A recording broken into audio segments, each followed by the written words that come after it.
Capítulo 1. Recentemente, durante o devocional que eu faço diariamente, segunda a sexta, 7h30 da manhã, lá no meu canal, pode colocar lá, T Batista 8, Tiago Batista, devocional da manhã. Você vai me encontrar lá de segunda a sexta, para a gente estudar a Bíblia juntos. E recentemente eu fiz uma série no livro de Neemias. Foram 2 semanas estudando o livro de Neemias, e muitas pessoas foram abençoadas, muitos testemunhos para a glória de Deus. E aí uma pessoa me falou assim, interessante que é uma história que é pouco pregada na Bíblia. Pouco pregada na igreja. Tem uma razão para isso. É porque o livro de Neemias, ele é uma narrativa, digamos, extensa. O livro todo é uma narrativa. Não dá para você pegar um trechinho só e pregar só aquele trechinho, porque normalmente as pessoas não entendem quem é Neemias, o contexto dele, o que ele precisa fazer, como Deus agiu, quais foram os empecilhos. Então hoje eu vou me desafiar, com a ajuda dos irmãos, a passar a limpo aqui, em breves minutos, um super resumão da história de Neemias, meditando e compartilhando com vocês coisas que ficaram no meu coração. Amém? Então hoje vai ser um pouco menos pregação, vai ser um pouco mais estudo, um pouco mais conversa, mas eu tenho certeza absoluta que Deus vai falar profundamente ao seu coração, porque Neemias é um cara de Deus e a história dele é muito marcante.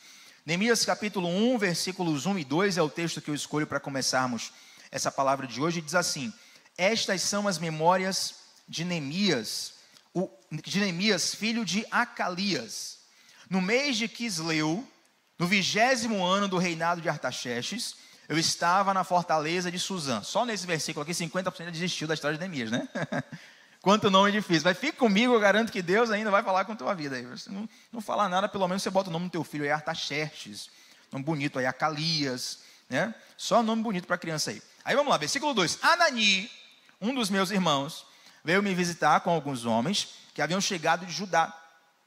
E perguntei-lhes a respeito dos judeus que haviam regressado do cativeiro e da situação em Jerusalém. E eles responderam: as coisas não vão bem para os que regressaram à província de Judá. Eles estão passando por dificuldades e humilhações. O muro de Jerusalém foi derrubado e as suas portas foram destruídas pelo fogo. E quando ouvi isso, sentei-me e chorei durante alguns dias. Lamentei, jejuei e orei ao Deus dos céus. Vamos lá, gente. Primeira coisa, para a gente entender a história inteira, é saber desse contexto aqui. Quem era Neemias? Neemias, ele se situa na época do auge do Império Persa. O rei Artaxerxes, ele não é famoso só na Bíblia, mas nos livros de história. E Neemias era chamado de copeiro do rei. O copeiro, de modo bem resumido, era aquela pessoa responsável por provar a comida do rei, a fim de evitar que o rei fosse envenenado. Então, toda a comida, toda a bebida que o rei ia ingerir, primeiro Neemias tinha que ingerir. Essa era uma posição de grande privilégio, mas também de grande risco. Afinal de contas, toda pessoa que ocupa uma posição de poder, ela sofre com invejas e com sabotagens. E o envenenamento, em toda a história, sempre foi um método para destruir alguém muito importante. Então, Neemias estava numa posição importante, mas corria muito risco. Muitas pessoas apenas diminuem Neemias a um copeiro, a um provador, a um cara que ficava na cozinha.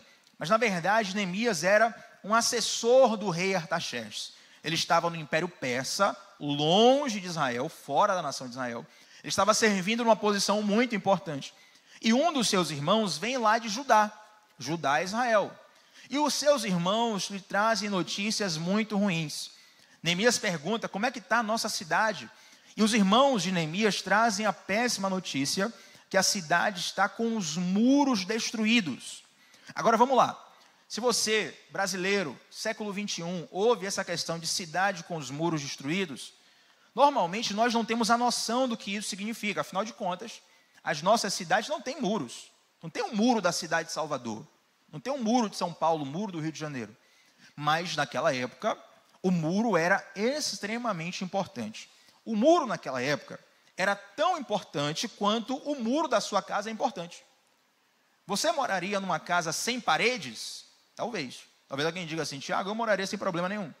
Mas você vai concordar comigo que uma cidade sem muros, assim como uma casa sem portas, uma casa sem muros, uma casa sem paredes, ela está muito mais aberta à destruição, à violência e uma série de males. Você concorda comigo?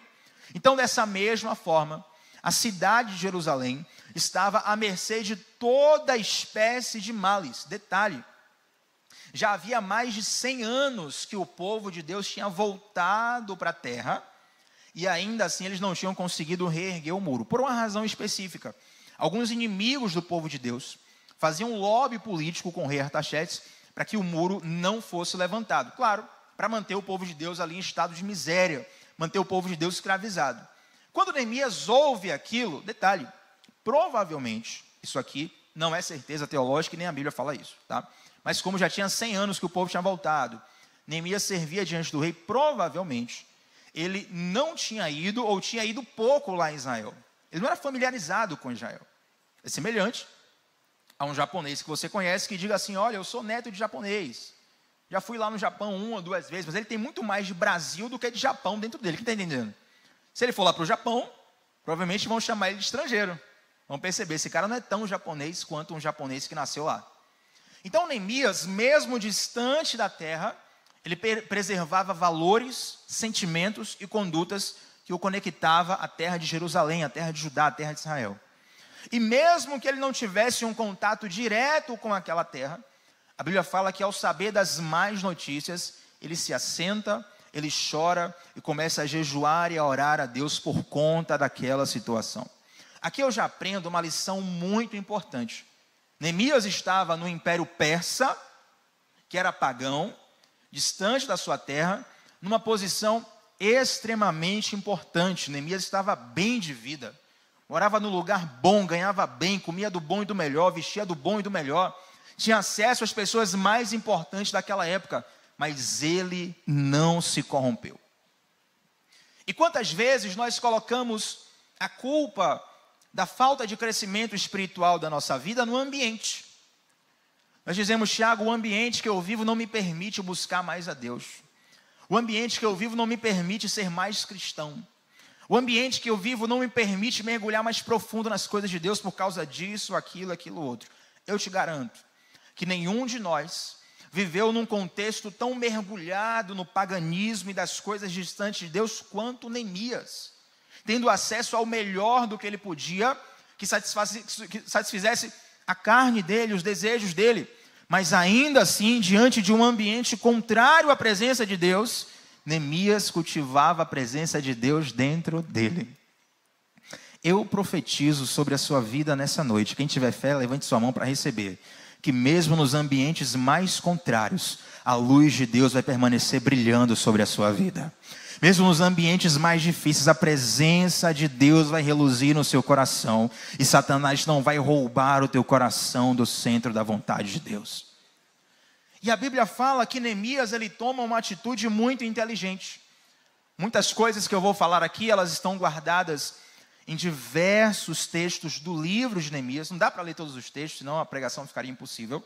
Mas se você for estudar o restante do capítulo 1 e o início do capítulo 2, você vai perceber comigo que Neemias toma duas atitudes bem interessantes. Neemias, ele usa armas espirituais e armas materiais para poder resolver a situação que se apresentou diante dele. Eu não vou gastar muito tempo no que eu vou falar agora, mas também eu não ficaria em paz se eu voltasse para casa sem dizer o que eu ensinei lá no devocional e o que eu fiz uma anotação aqui. O fato de que nós precisamos encontrar propósito na necessidade que está ao nosso redor. Quantas pessoas estão paralisadas perguntando, Tiago, qual o meu propósito? Deus, qual o meu propósito? Fulano, me ajuda a entender qual o meu propósito. Quanto na verdade, com o máximo respeito, e eu já me perguntei também muito isso, mas muitas vezes a gente quer que Deus envie um anjo com um bilhetinho na mão, escrevendo todos os detalhes da nossa jornada. E desculpe, queridos, o Evangelho ele não nos promete isso. Talvez algum influenciador digital te prometeu isso, alguma pessoa até de bom coração te ensinou dessa forma, mas a grande verdade é que as necessidades do mundo já mostram aos nossos olhos qual é o nosso propósito aqui nessa terra. Se você olhar para as necessidades que você vê ao seu redor, você vai encontrar propósito. E o nosso propósito, ele se apresenta diante de nós o tempo inteiro. Diante de alguém que precisa de um abraço, o teu propósito é abraçar. Diante de alguém que precisa de um esclarecimento, o teu propósito é ensinar. Diante de alguém que precisa de uma ajuda, o teu propósito é ajudar. Se você vê um carro com um pneu furado na estrada e uma pessoa fazendo um sinal pedindo ajuda, como é que você vai se perguntar qual é o meu propósito? Entende? A necessidade, ela é um grande revelador do propósito. É claro que você não vai se ater às necessidades de curto prazo, mas observe para o que Deus está colocando diante de você. A grande maioria das pessoas que são mega talentosas no que fazem, que são referência, que ganharam o mundo fazendo o que fazem, se você pesquisar a história delas, elas começaram assim, eu comecei porque de repente surgiu a oportunidade aqui, eu fiz isso, aquilo outro. De repente comecei, entrei, mergulhei nessa área e tal. Nem sabia que tinha talento para isso.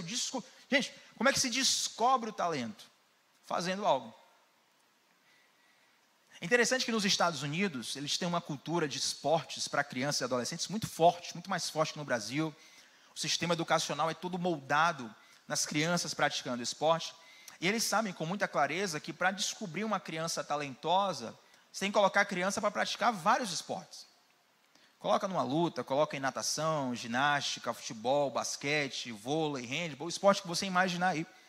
E algum desses, por uma razão ou outra, vai brilhar no coração da criança. É nesse que ela vai investir. Entende? Não é descobrindo o que você faz, é fazendo o que você descobre. Então, muitas vezes, nós estamos paralisados, esperando uma revelação que nunca virá. Mas Deus está falando conosco nessa noite. As necessidades que estão ao nosso redor revelam o propósito que estão diante de nós. Neemias não era um grande pregador. Neemias não era um grande cantor. Neemias não era um grande rei. Neemias não era um grande guerreiro. Neemias não era nem um cidadão conhecidão lá em Israel, não. Ele estava em outra cidade, em outro país. Mas diante da necessidade, ele tomou duas atitudes. Primeira delas, ele resolve ir aos pés do Senhor, orar e jejuar. E essas são duas armas preciosas que nós cristãos pós-modernos temos desprezado. Quando eu olho para os cristãos de modo geral, não só no Brasil, mas no Ocidente, por assim dizer, nós, como cristãos, temos desprezado muito o poder da oração e do jejum. Eu não quero que você responda em voz alta, nem que levante a mão, nem que sinalize, mas pare para se perguntar, qual foi a última vez que você jejuou? Por dar aula no discipulado e fazer devocionais, muitas vezes eu falo sobre jejum e é impressionante, como a grande maioria dos cristãos sequer sabe como se faz jejum. Não tem problema você ter dúvida. Tiago, fiquei com vergonha até de mostrar minha dúvida agora. Não tem problema você ter dúvida. A questão é que você precisa perceber que essa ferramenta que Deus lhe deu, ela precisa ser utilizada com mais frequência do que a vida normal lhe parece. Um cristão precisa ter uma vida de oração diferenciada. Precisa ter uma rotina de jejuns, não que você vai ser o ultra jejuador, que você vai jejuar todos os dias, 24 horas por dia, 7 dias por semana. Não precisa isso, calma. Mas é preciso que você entenda que Deus colocou nas mãos do seu povo uma ferramenta de transformação que é subestimada. Tanto que quando Jesus, no Novo Testamento, ele está diante de uma cena um pouco cômica, onde os discípulos tentam expulsar um demônio e não conseguem, Jesus fala para os discípulos, esse tipo de demônio, ele só sai com jejum e oração. Tem luta, tem desafio, tem batalha que você enfrenta, que você só vai vencer com jejum e oração. E muitas vezes, grande parte das vezes, a oração dos outros nos ajuda. O jejum dos outros nos ajuda.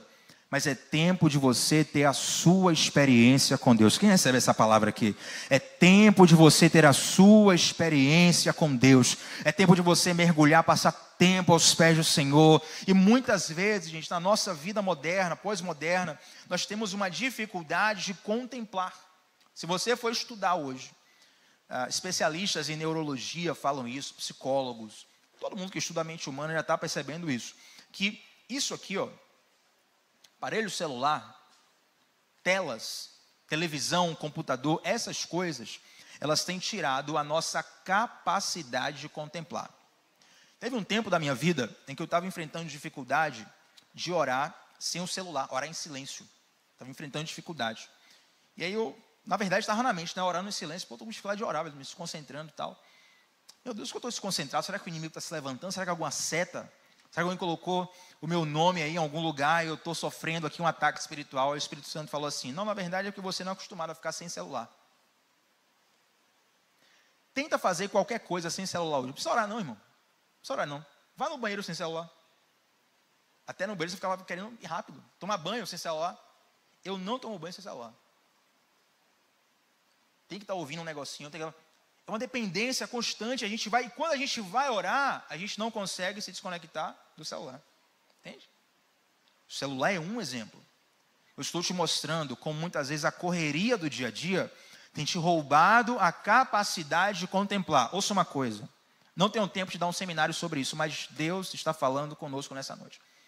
Tem momentos onde nós precisamos parar, só para que as nuvens saiam da nossa mente, dos nossos olhos, para a gente enxergar o óbvio. Que o óbvio, Tiago? Que o céu continua azul, que o sol continua brilhando. É só parar, só isso. Se você esteve no retiro da nossa igreja, ou se você foi descansar, ou foi passar suas férias em algum lugar, se você já teve um tempo de descanso, você sabe o que eu estou dizendo.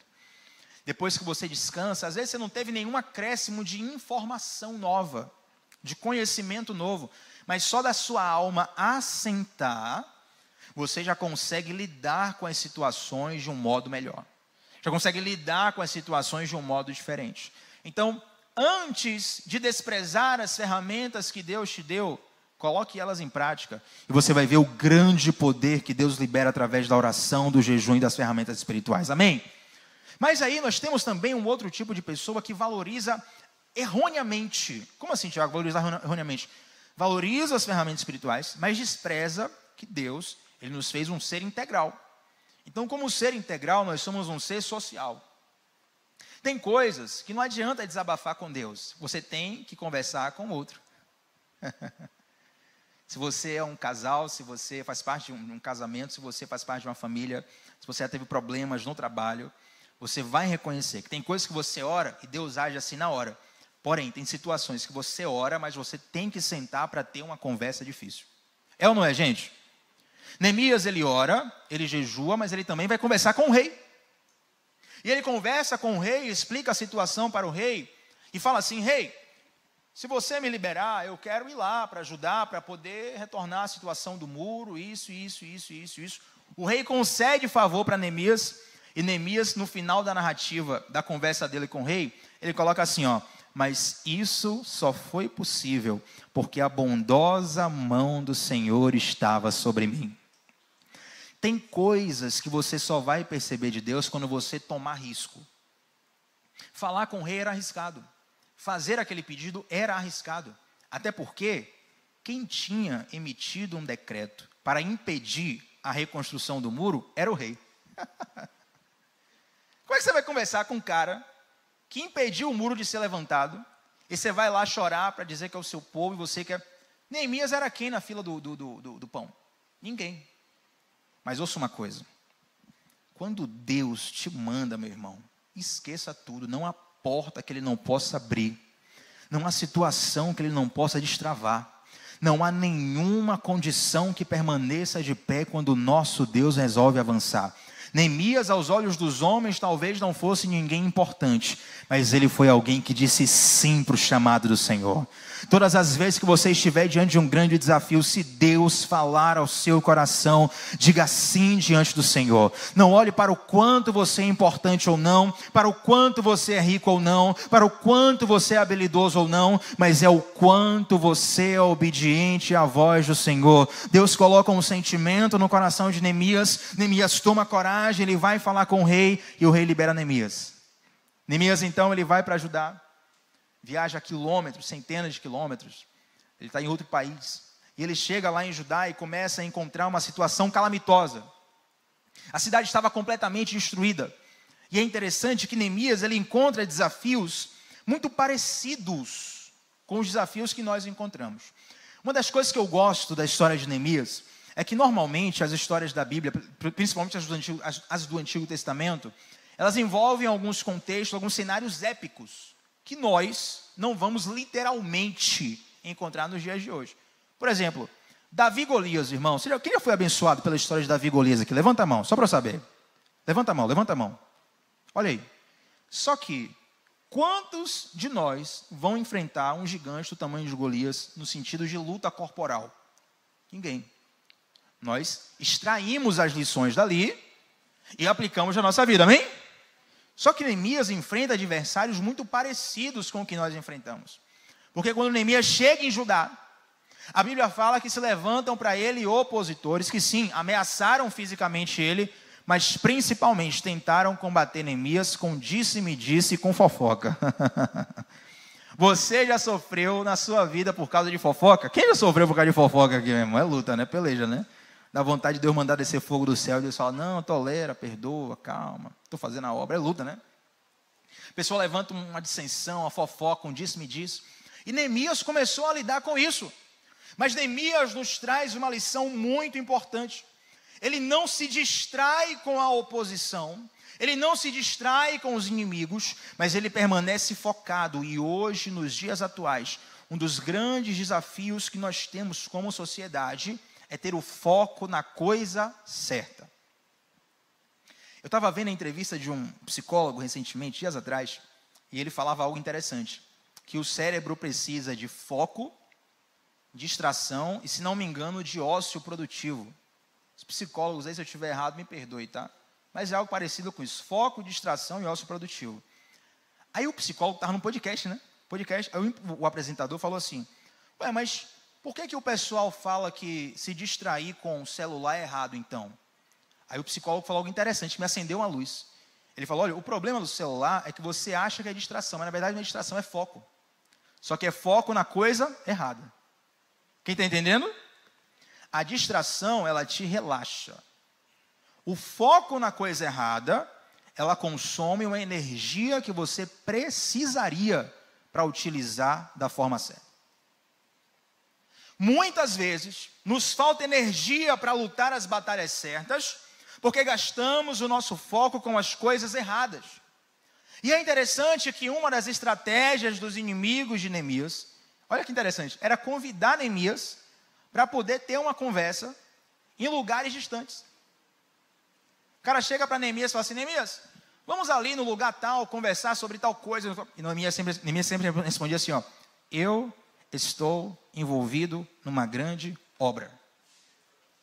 Às vezes, não é o diabo que é o seu maior inimigo, mas é a sua falta de foco na coisa certa. Quando você se foca de modo intenso na coisa errada, vai lhe faltar energia para focar na coisa certa. E para você focar na coisa certa, você vai ter que tirar algumas coisas da sua vida. Você vai ter que tirar algumas coisas da sua rotina. E você vai ter que dizer não para muitos convites que lhe parecem bom. Interessante isso, né? Às vezes, os caras falavam assim, olha, nós vamos destruir todo esse muro aí. Outras vezes falavam, Neemias, vamos conversar em tal lugar. E Neemias sempre respondia, eu estou envolvido numa grande obra. Amém? Eu quero que você abra a sua Bíblia comigo, rapidinho, no capítulo 4 de Neemias. Capítulo 4, abre sua Bíblia rapidinho, capítulo 4 de Neemias. Neemias, capítulo 4, versículos 1 e 2. Rapidinho aí.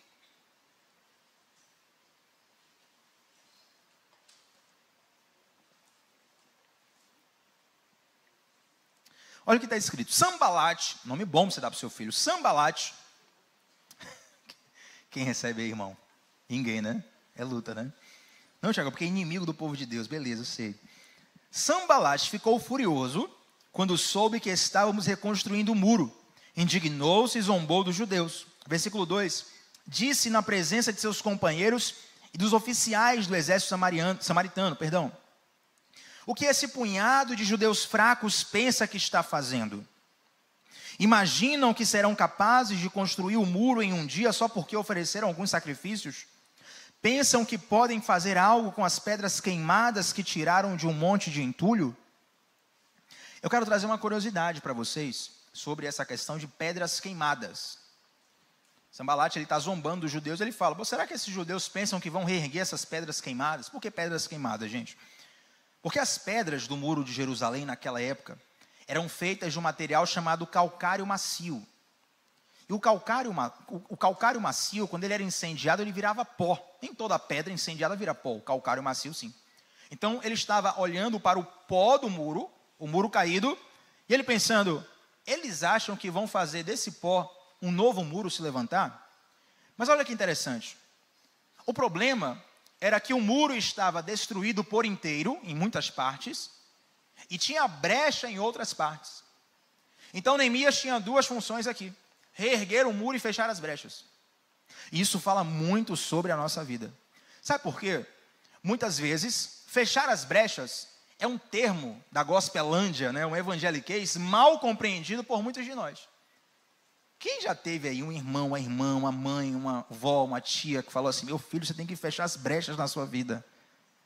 Parece uma coisa da antiguidade, né? E a gente entende isso como meio que, olha, você tem que ficar ligado aí, não dar espaço para o diabo. Mas deixa eu te ensinar o porquê que a brecha no muro era muito perigosa. Não são poucas, são muitas as histórias, muitas as histórias. Eu gosto muito de estudar sobre guerras. E guerras na antiguidade, muitas vezes, gente, isso aqui fazia a diferença entre a vitória e a derrota, a vida e a morte.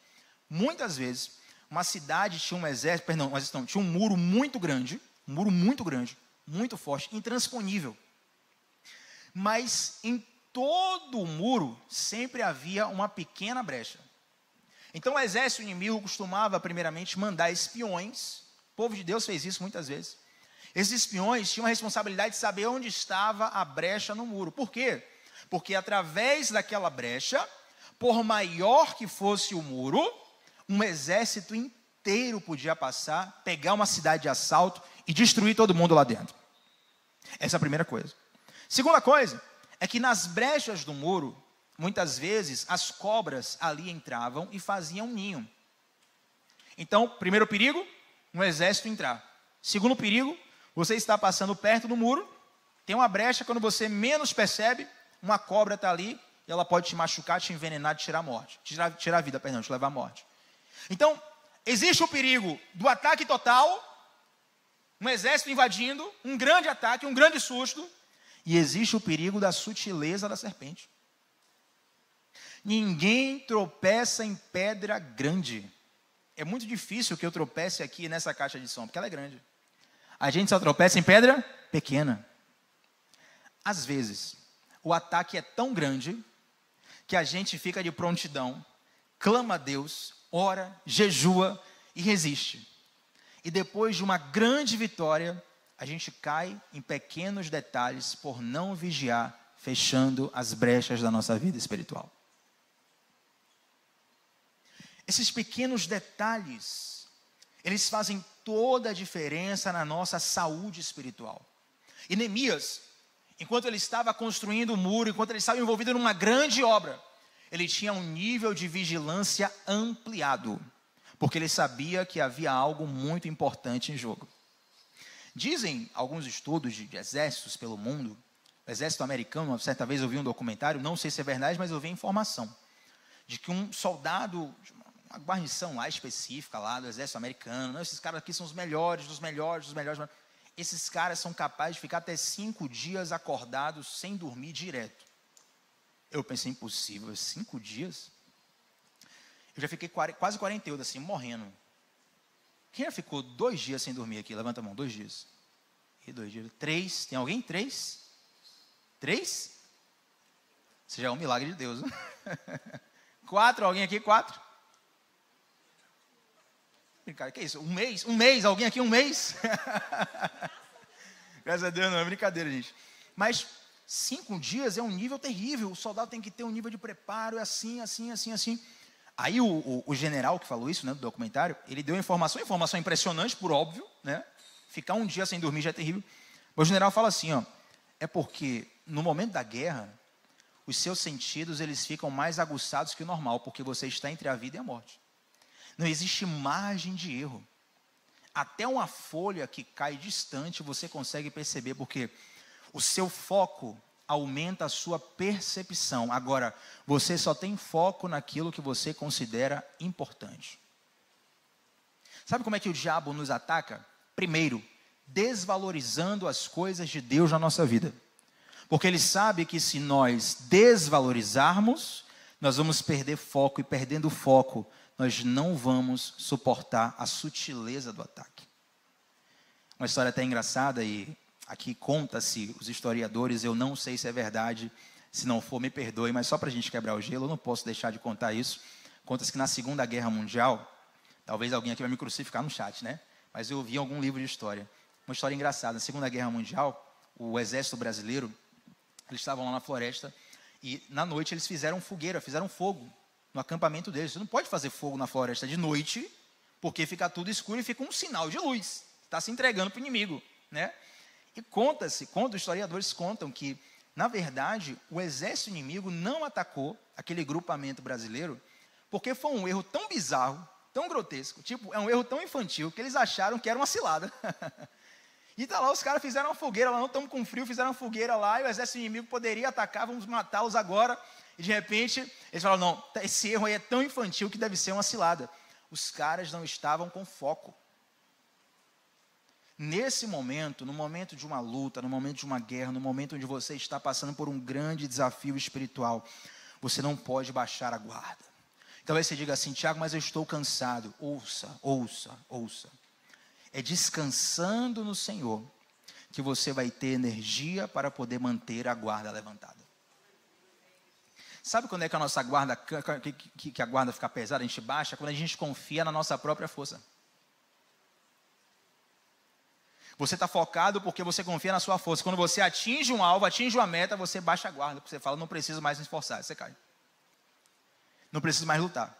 Mas quando você está debaixo de um descanso do Senhor, quando a sua caminhada é pautada numa confiança de que é Deus que te sustenta, de que é Deus que te direciona, e no Senhor você encontra um renovo de vida, onde você não encontra em lugar mais algum, mesmo quando o inimigo faz um ataque total contra a sua vida, o teu Deus se levanta para te guardar, para te proteger e para te dar vitória.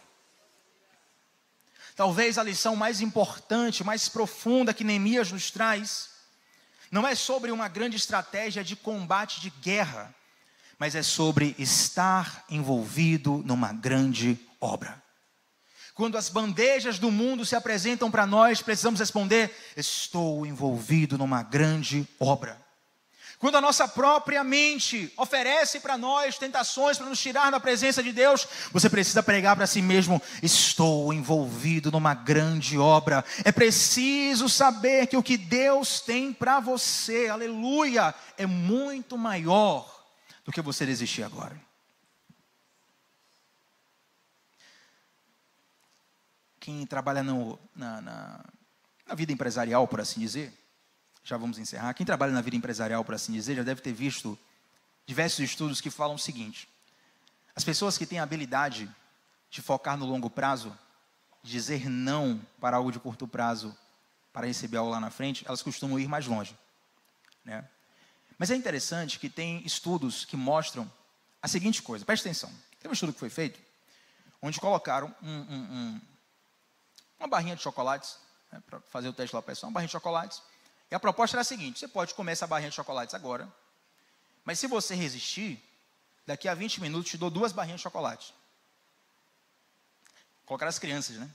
Teve criança que não aguentou, comeu logo a barrinha de chocolate. Teve criança que, pela promessa de receber 2 barrinhas, disse, não, eu vou segurar, vou aguentar mais. Aí pegou 2 barrinhas de chocolate. O estudo fala muitas coisas, mas eu quero utilizar esse exemplo para a seguinte questão. O quanto você valoriza aquilo que Deus te deu. E muitas vezes, como diz alguns poetas sertanejos por aí, a gente só valoriza quando perde, não é verdade? E todo mundo aqui, irmão, já perdeu a presença de Deus uma vez na vida, pelo menos. Ninguém aqui é perfeito. Mas é interessante que quando nós não entendemos o valor do que Deus nos deu e de onde Deus nos tirou, nós colocamos a perder todo o projeto, toda a promessa de Deus por decisões erradas, por iniciativas erradas, por pensamentos errados. Sabe quando você precisa tomar uma decisão? As mulheres aqui, vou comprar uma camisa roxa ou rosa? Só as mulheres. Quem compraria uma camisa roxa? Só as mulheres, tá? Roxa. Aqui alguns. Não. E rosa? Olha, eu acho que rosa ganhou, pelo menos nesse caso. Segunda pergunta. Agora para os homens. Para os homens eu preparei o melhor, né? Para que coisa, né? Churrasco. Churrasco ou pizza? Quem prefere churrasco? Os homens. Churrasco. Pizza. Quem prefere pizza? Só dos homens, pizza. Churrasco ganhou. Posso fazer isso aqui a noite toda, né? Rapaz, falou em churrasco, o pessoal até acordou, velho. Rapaz, sal e brasa tá ali, irmão. Fica tranquilo. Daqui a pouco a gente vai na carne, por enquanto no espírito. Mas é interessante que cada um faz a sua escolha baseado em diversos fatores pessoais. Tem gente aqui que vai poder dizer, Tiago, eu escolho o churrasco, porque no dia que eu fui comer a pizza, a primeira pizza da minha vida, meus pais brigaram, foi uma briga feia, foi um negócio assim, travou meu coração, não gosto de pizza. Tem outro que vai dizer, não, porque é churrasco. Cada um tem os seus valores. O que eu quero te dizer é o seguinte, não quero complicar aqui, o que eu quero dizer é o seguinte, quando você externa uma decisão, na verdade, essa decisão já foi tomada no seu íntimo. Você só vai colocar ela para fora. Você só precisou resgatar dentro de você, se é churrasco, se é pizza, se é camisa rosa, se é camisa violeta, se é isso e aquilo, só precisou resgatar porque eu te fiz uma pergunta, mas dentro de você já estava lá. E o que é que colocou isso aí dentro de você? Uma série de crenças e valores que você foi construindo durante toda a sua vida. Não foi agora porque eu perguntei. É uma série de pensamentos. Você vai construindo memórias. Tem gente que fala assim, Tiago, eu prefiro a comida da minha mãe do que o melhor restaurante do mundo. Memória afetiva.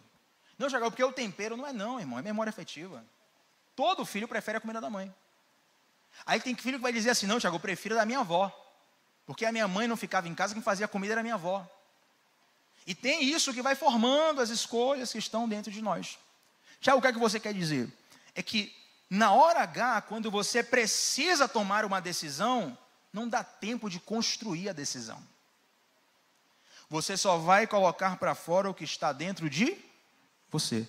Por isso é muito importante, dia após dia, você tomar cuidado com o alimento que você coloca na sua alma. Quando Neemias recebe a informação de que Judá estava com os muros destruídos, que Jerusalém estava no pior estado possível, de dentro dele, foi colocado para fora um sentimento que foi construído durante toda a vida dele. De onde ele veio, quem são os pais, a cidade santa, precisamos restaurar, o povo de Deus, o culto ao Senhor, uma série de coisas que quando o desafio chegou, ele tomou a decisão correta. Muitas vezes, nós deixamos para nos preparar quando o desafio surge. E na verdade, a palavra de Deus, ela nos ensina a nós andarmos vigilantes. O que é vigiar e orar? É você estar pronto para quando o desafio aparecer. Eu quero ministrar sobre a sua vida nessa noite. Que é preciso você antenar o seu coração, você alertar o teu espírito, para estar constantemente preparado. Porque nós não sabemos quando a oportunidade irá aparecer, mas Deus irá nos chamar para uma grande obra. Quero chamar o Ministério de Louvor aqui na frente. Vamos colocar de pé.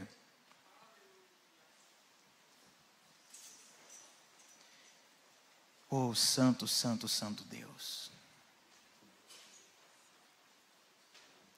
Neemias capítulo 6, versículo 15 e 16, eu vou ler aqui na nova versão transformadora, que ela meio que traduz os calendários anteriores para o atual.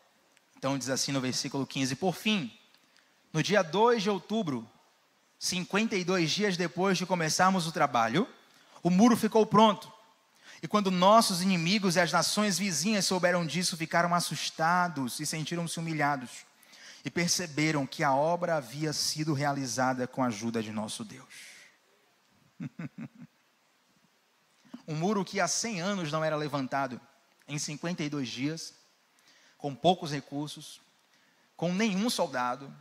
Como eu disse no início da pregação, é impossível pregar a história de Neemias toda, numa palavra só. Mas a situação era tão crítica, que quando ameaçaram de invadir Jerusalém, Neemias fez o seguinte, ó, todo mundo que é pedreiro, que é arquiteto, que é mestre de obras, que é construtor, vocês vão carregar uma colher na mão, colher de cimento, e vai carregar uma espada na outra. Imagina, irmão, ninguém ali era soldado preparado. mas eles estavam dispostos e obedientes ao Senhor. Ninguém ali estava devidamente, humanamente equipado, mas eles estavam diante de uma grande palavra de Deus. E a Bíblia fala, Neemias fala, quando os inimigos viram aquele muro pronto, eles perceberam que foi Deus que fez uma grande obra. Às vezes, a pessoa que quer te parar, a situação que quer te parar, a condição que quer te impedir, as pessoas não ouviram o que você ouviu de Deus. As pessoas não sentiram o que você sentiu de Deus. As pessoas não tiveram a experiência que você teve. Mas quando elas perceberem a grande transformação que Deus fez na sua vida, elas vão olhar para cada um de nós, em nome de Jesus, e dizer verdadeiramente: Deus é Deus. A história está recheada disso, meu irmão, minha irmã. Não é sobre o seu nome ser elogiado, mas o nome do seu Deus, do Deus que habita em você. Você olha para a história de Daniel, você olha para a história de Sadraque, Mesaque e Abednego, você olha para a história de Neemias, você olha para a história de Moisés, um povo lá no Egito, você olha para tantas histórias na Bíblia, onde os inimigos se levantaram, uma oposição se levantou, mas pelos servos de Deus terem prevalecido diante de uma palavra, um dia as pessoas reconheceram verdadeiramente: ele é um filho, uma filha de Deus. A Bíblia fala que um dia ele aparecerá sobre as nuvens, todo olho verá, todo ouvido ouvirá. Para alguns esse dia será um dia de grande alegria, para outros será um dia de grande lamento. Por quê? Porque naquele momento eles verão verdadeiramente era Deus. Eu não quero levantar nenhuma polêmica aqui, muito longe disso, mas se é que vocês me entendem, até as pedras estão clamando. Está todo mundo me entendendo? Amém? Só para não ser cancelado. Até as pedras estão clamando. Eu conversando com algumas pessoas esses dias: Tiago, o que é que você acha disso? O que é que você acha disso? E eu falei: rapaz, eu vejo muitas pessoas dizendo assim: ó, Jesus está voltando, como se fosse uma forma de acusar alguém. Diz assim: ó, conserta aí, viu? Jesus está voltando, viu? Aí na verdade eu comecei a ver todas as cenas, todas as falas, todas as coisas. Eu comecei a pensar: Senhor, tem misericórdia de mim, porque eu ainda sou alguém que estou em processo. Eu preciso crescer muito ainda, eu preciso melhorar muito, eu preciso ser muito transformado, eu preciso ser muito quebrado, eu preciso ser muito tratado. Jesus está voltando, não pode ser na nossa boca uma proclamação de acusação, uma proclamação de ódio, mas um chamado para que nós possamos entender: o dia é hoje, a hora é agora, Jesus está voltando, nós precisamos tomar uma decisão diante de Deus. Existe um muro para ser reconstruído dentro de nós. Existe uma obra pela qual o Senhor nos chamou. Existe um processo de restauração em curso. Para Neemias era a reconstrução de um muro físico. Para nós é a reconstrução de uma obra que foi começada lá no Éden. Por um pouco de tempo foi pausada pela queda do homem. Mas a restauração começou. Primeiro, antes da fundação do mundo, quando a Bíblia fala que o Cordeiro foi morto antes mesmo da fundação do mundo. Segundo, há 2000 anos atrás, quando Jesus morreu na cruz do Calvário e derramou seu sangue. Terceiro, quando você disse sim para Jesus e sim para um processo de transformação na sua vida. E essa restauração estará completa quando um dia Ele voltar. Você está envolvido numa grande obra. Você está envolvido num grande chamado do Senhor. Existe alguém interessado em desvalorizar essa grande obra, e é o inimigo. Mas o Senhor nos trouxe aqui hoje para nós lembrarmos que nós estamos envolvidos numa grande obra. A pergunta hoje não é o teu currículo espiritual, não é o que você fez de certo e de errado, não é quais são as suas habilidades. A pergunta hoje é: você está disposto a entrar num processo de reconstrução? Você está disposto a entrar num processo de reestruturação? E nesse processo, quantas vezes o inimigo vai soprar para as nossas vidas convites para tirar o nosso foco? fofocas, disse-me-disse, foco nas coisas erradas. Mas o Senhor te trouxe aqui nessa noite para te fazer lembrar que Ele tem uma grande obra na sua vida. Feche os seus olhos nesse momento, comece a orar ao Senhor. O que vem para tentar ferir o valente de Deus em meio às suas guerras?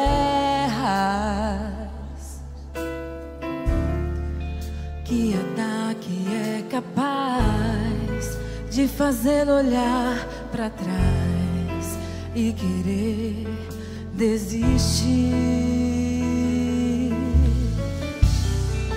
Que terrível arma é usada para tentar paralisar sua fé.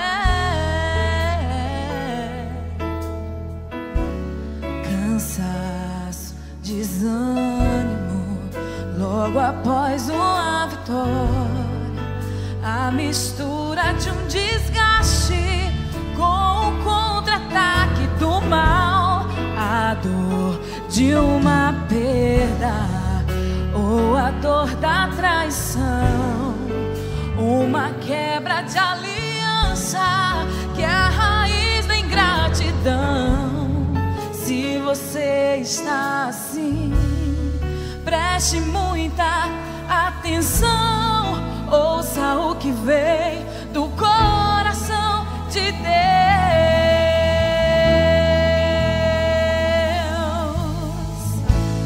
Em tempos de guerra, nunca pare de lutar.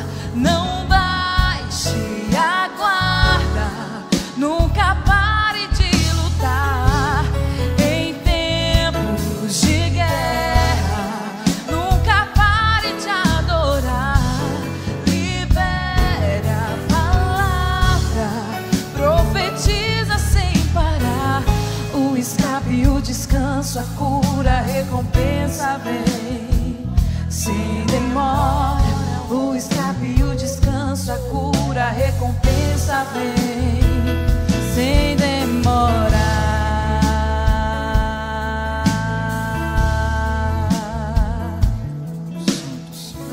O que vem pra tentar ferir o valente de Deus em meio às suas guerras?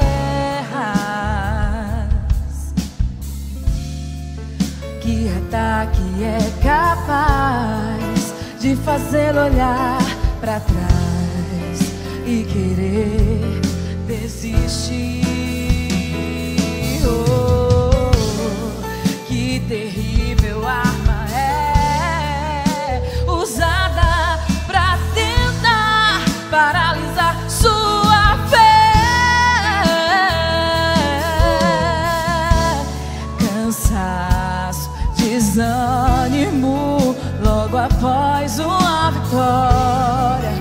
A mistura de um desgaste com o contra-ataque do mal. A dor de uma perda ou a dor da traição. Uma quebra de aliança que é a raiz da ingratidão. Se alguém está assim, preste muita atenção. Ouça o que vem do coração de Deus.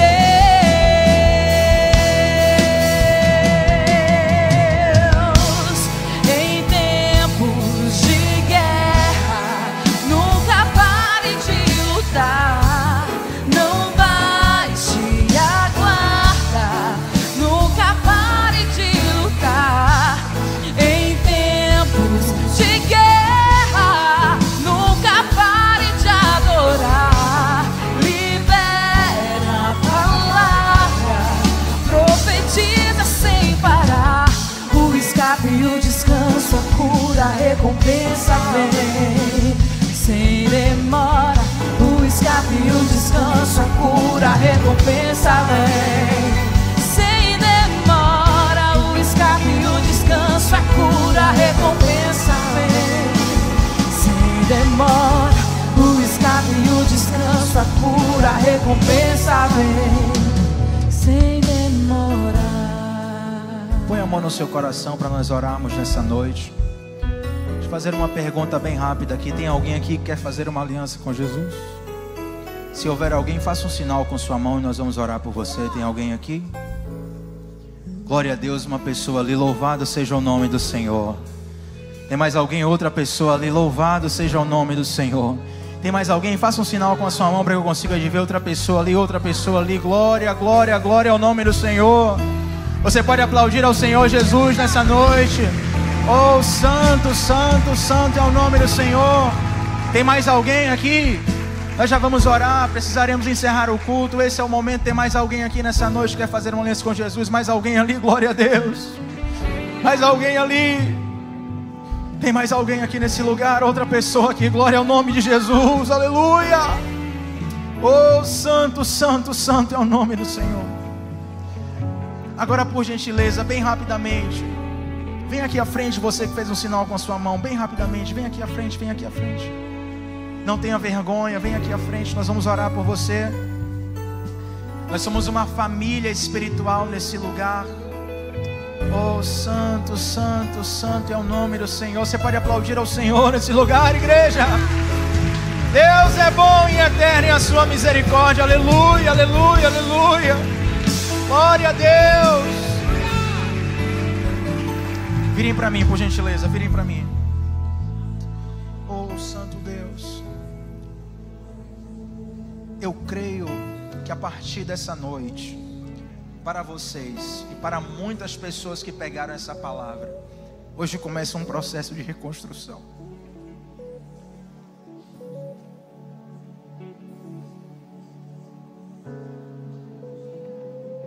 Esse processo de reconstrução, assim como Neemias enfrentou maledicência, fofoca, disse-me-disse, talvez vocês enfrentarão isso.